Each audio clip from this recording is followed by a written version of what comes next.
Welcome back to week 2 of my weekly NFL Pick'em. Week 1 is traditionally a humbling experience for teams, players, coaches, fans. After months of talking the talk, it was finally time to walk the walk, and it proved to be a more difficult experience than expected for most. Now, it's NFL overreaction week where nothing is as good as it seems, and nothing's as bad as it seems either. I'm going to try my best to keep a cool head while going through this slate of week 2 games, but let me know if you think I'm overreacting to something in the comments, and feel free to do a little bit of overreacting yourself down there too. This week I'm trying something new and adding a different element to this Pick'em series. Thanks to the suggestion by Sam here, I'm going to be going over these games in the order in which I'm most confident in who I'm picking to the games that I'm the least confident in, starting with 16 being the most confident and 1 being the least confident. This is for all those people that do those confidence pools at their office or whatever, because this Pick'em series is to help you guys with everything from those office pools to degenerative gambling habits. Hopefully this is both helpful and also entertaining for you guys. Let me know if you want me to continue ranking the games by confidence levels, and type the first and last name of a player or team that you have lost confidence in completely after 1 week. Don't type anything else but the name, so that people looking at the comments will see all these random names and not know what they're referencing. I also want to apologize because I made quite a few mistakes in my last video regarding the spreads, so I'm going to reorganize the way that I do this video a little bit, and I'll explain this mistake that I made with the spread at the end of the video, where I'm also going to go over my opinions on the spreads after picking all of the games, and then I'm gonna actually show you guys the bets that I'm making with the sponsor of this weekly pick'em video, MyBookie. I'm actually so excited to have MyBookie on board as the sponsorship for this weekly pick'em series. They've been generous enough to give me a promo code NFLRT. If you guys go ahead and use that promo code at mybookie.ag or click the link in the description below, that helps me out, lets them know that I sent you, and then it gets you free money on your first deposit. They'll basically match whatever amount you deposit up to $1,000. I did pretty well last week. I got 11 out of 16 games right, but I didn't feel confident enough to actually throw down some money on MyBookie and make a bet, which is a shame because if I'd put anything down on the Raiders winning, which I did have picked, I could have doubled my money. So starting this week at the end of these videos, I'm also going to be adding a spread rundown, and I'm going to bet some money on each primetime game. But like I said, I'm very new to this, so if I'm doing something wrong or making a mistake or not actually even betting on the thing that you hear me say that I'm betting against or betting for, please let me know in the comments below. I'm sure there's a lot of you out there that are a lot more rehearsed in this than me, and hopefully you'll join me in picking some games, and maybe we can figure this thing out this year and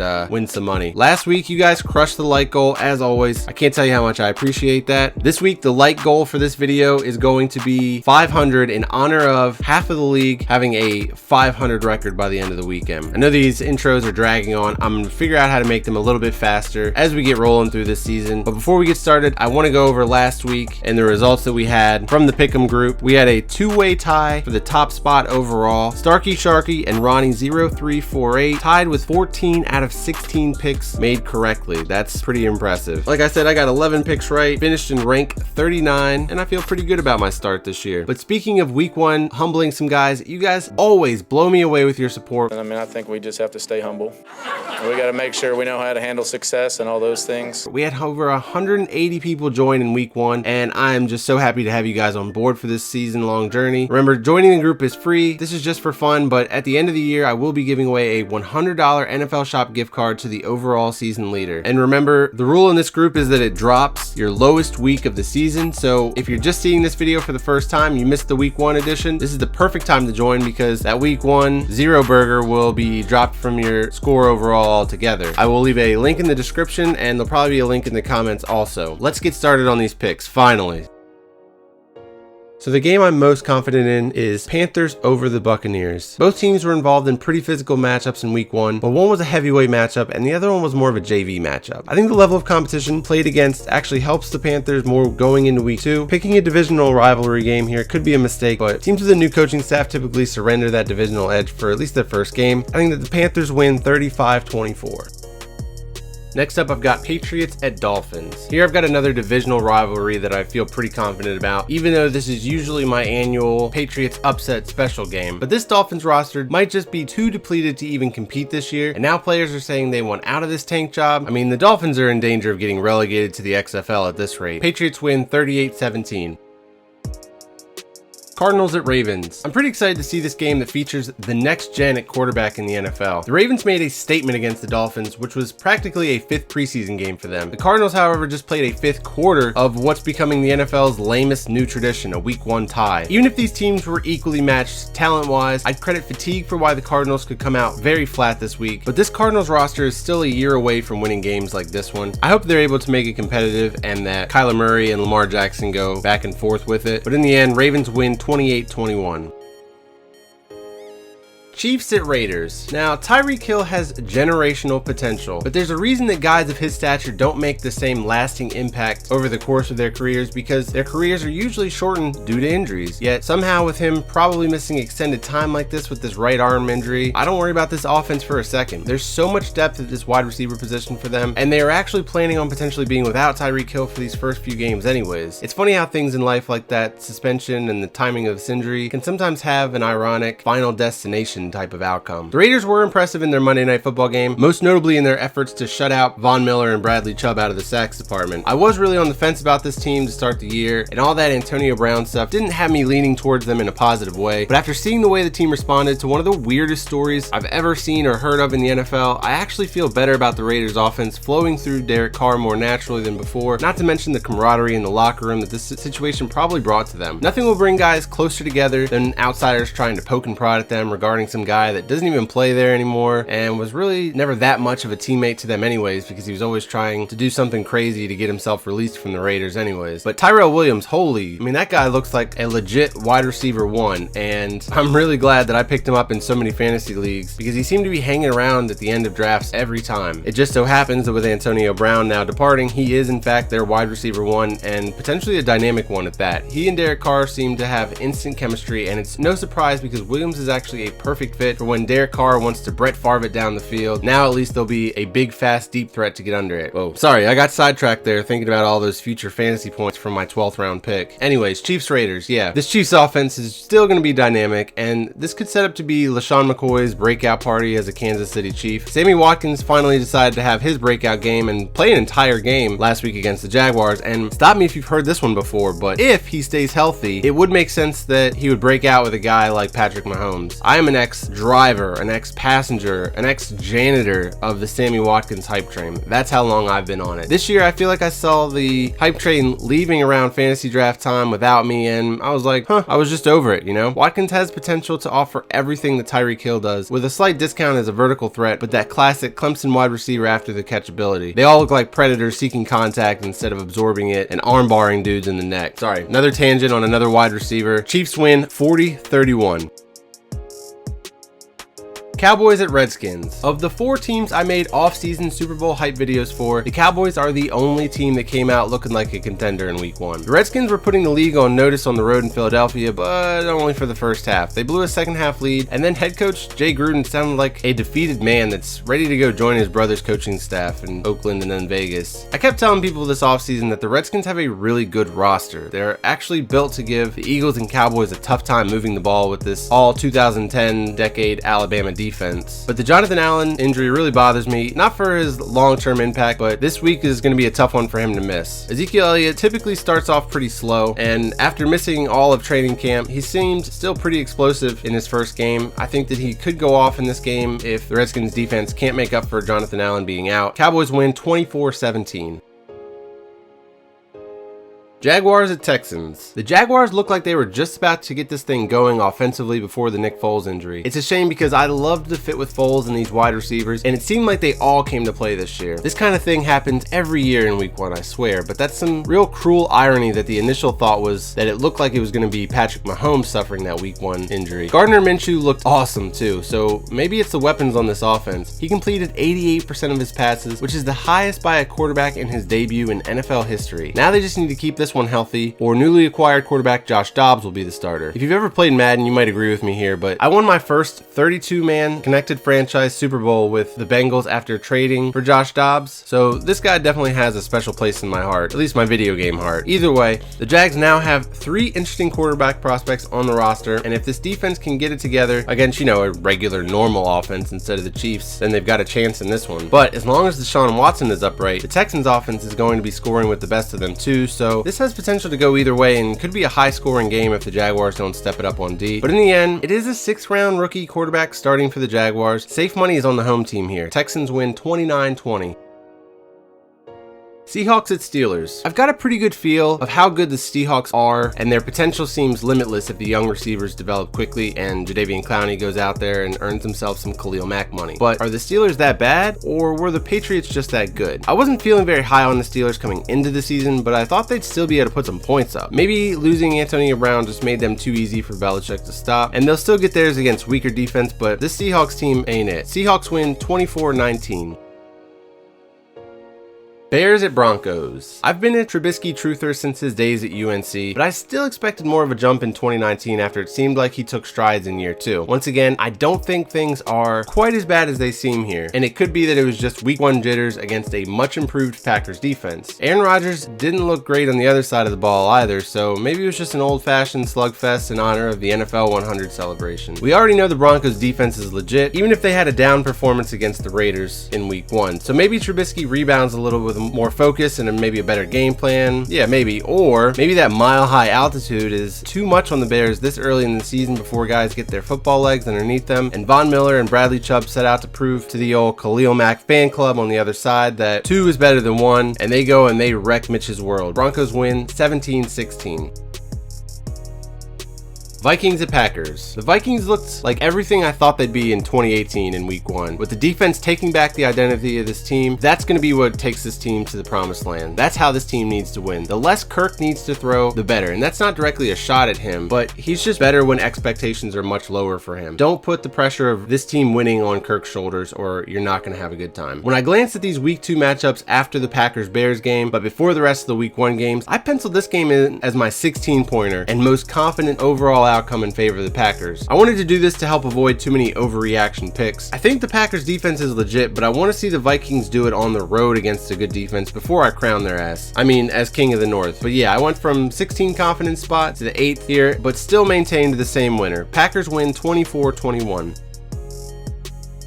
Browns at Jets. It's pretty amusing that the Browns went from everyone's off-season darling to the trendy team to cheer for their demise. I'm not gonna lie, they looked really bad against the Titans. But what is worrisome for their turnover is really for me that throwing hand on Baker Mayfield, and then also how many damn commercials I've seen him in already. I mean, what did you do all off-season, bro? And Freddie Kitchens is gonna have to reel everybody in because the Browns were killing themselves with penalties. You're not gonna win in today's NFL with how flag happy these refs are if you're an undisciplined football team. Odell Beckham Jr. wearing that watch that costs as much as a house is funny and amusing and entertaining for the fans. It'll probably land him a sponsorship also, but you think that Bill Belichick would let you even leave the locker room looking like that? Not a chance. And I don't want to be one of those, hey, get off my lawn, kid kind of guys, but this is definitely something to keep an eye on because this Browns team wouldn't be the first quote-unquote dream team to be faced with a nightmare of a season. I'm not panicking because the Jets might be just what they need here. Blowing that game against the Bills was pretty weak, and hopefully it isn't a sign of the times with Adam Gase. He's got a great offensive mind, but I think he's better suited as an offensive coordinator, and I still think that this was a weird hire. He's going to get Sam Darnold at a place where he can thrive, and Le'Veon Bell looks like the same guy we saw in Pittsburgh, but I got a feeling that the coaching might be the thing that really holds this team back from maximizing wins this year. Browns win 28-27. Colts at Titans. The Colts are going to see a lot of games like the Chargers game this year. I have the utmost respect for this roster. A lot of you guys were pretty disappointed that I've been teasing the Colts a little bit last week, but I do like this roster. I might be a little salty that Andrew Luck ruined my How the Colts Win the Super Bowl video only 2 weeks after I made it, but whatever, I'm over it. And I've always thought of Jacoby Brissett as a great leader, and I think he could be the answer at quarterback, but he's not an Andrew Luck. So you're going to lose some close ones that you feel like you probably should have won, and if Father Time is finally caught up with Adam Vinatieri, then guys, it is a wrap. If you can't rely on Vinatieri, then you're definitely going to be losing quite a few of the close games this year. I got to give the Titans credit though. I didn't give them credit earlier when I mentioned the Browns. I don't think that their dominance of the Browns was an indication of the Browns being the same old Browns, but an indication that this defense is for real. This was a statement performance because I'm sure they've heard all offseason about how good the Browns were going to be this year, and they came out and smacked them in the mouth. It's also good to see Delaney Walker back on the field. He's really an underrated player in this league, but I think his greatest contribution this week came in the post-game interview. I want to be more confident in this pick, but the Titans feel like they're always a snap away from losing Marcus Mariota and having to put Ryan Tannehill in there. Just keep playing good defense, feed Derrick Henry, and it won't matter who's playing quarterback. Titans win 16-10. Saints at Rams. Wow, that Saints game on Monday Night Football was a roller coaster. Alvin Kamara is quickly becoming an every down running back that can carry an offense on his back. I mean, he is a lot of fun to watch on that Superdome turf, and it complements his game well. But now the Saints are headed to play Aaron Donald on grass after a short week of prep, and probably emotionally taxed after that start to the season. I'm also a little bit concerned that players are going to be too focused on getting redemption for that NFC Championship game that they might not be as sharp as they could be, which is really going to limit their chances for revenge. And after watching the Rams take care of business against the Panthers, who I think are going to end up being a much better team than the Saints this year anyways, I just think of the Rams as a superior team overall, but this is probably going to be a really good one also. In the end, Rams win 35-28. Eagles at Falcons. It took a little while for the Eagles to get things going against the Redskins, but once they did, Carson Wentz and Deshaun Jackson started clicking like they've been playing football in the backyard since they were 12. And then it was really easy to see that this Eagles team is going to be one of the best in the league this year. And I had, or still have, high hopes for this Falcons team, but sadly, I'm pretty sure there's a stat that gets tossed around every year at the beginning of the season, damning teams that get manhandled in week 1 from ever making it to the Super Bowl. But that doesn't mean that this Falcons team doesn't still have a chance to win potentially double-digit games this year. I think we're going to see quite a few equalizing games this week where a team that lost last week is going to make the changes necessary to get their season back on track, while some of the 1-0 teams get a little bit complacent and lose a game that they probably should win. This is one of those games. Falcons win 26-24. Chargers at Lions. The physical fitness of both of these teams is really going to be tested after long overtime games in week 1 against teams that just didn't want to quit. Obviously, not having to travel already sets you up for success in these circumstances, but that's not why I'm picking the Lions. No, I'm picking the Lions because this Chargers team always seems to have a game like this on the road that they should clearly win, yet manage to keep a lesser opponent around for far too long and end up suffering the loss. The Chargers are also dealing with a lot of injuries right now, and the Lions are a pretty veteran squad who's probably going to be a little bit pissed off about losing to that gimmicky offense in Arizona. Lions win 30-27. This is my upset special.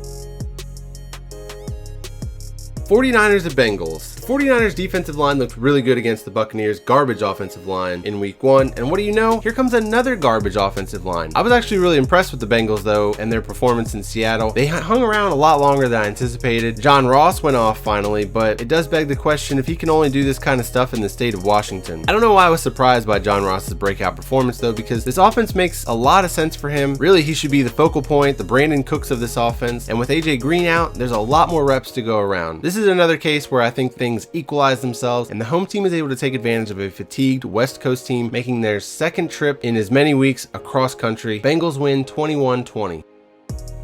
And last but not least, well, I guess technically my least confident game, Bills at Giants. I was really impressed with the Bills showing the necessary poise to come back against the Jets. They looked really bad there for a minute. Actually, even in their comeback, they didn't look super impressive, but Josh Allen appears to be a gamer, and that actually fits in with the identity of this Bills team really well. But the Giants, they didn't look impressive either while they were getting shellacked by the Cowboys. I think it was evident pretty early on though that Saquon Barkley is just a freak, and this guy is going to win the Giants a few games this year single-handedly by putting this team on his back. The Bills defense is actually really good at stopping the run, but this is a different type of dude, and I think that he goes off in their home opener. Giants win 28-21.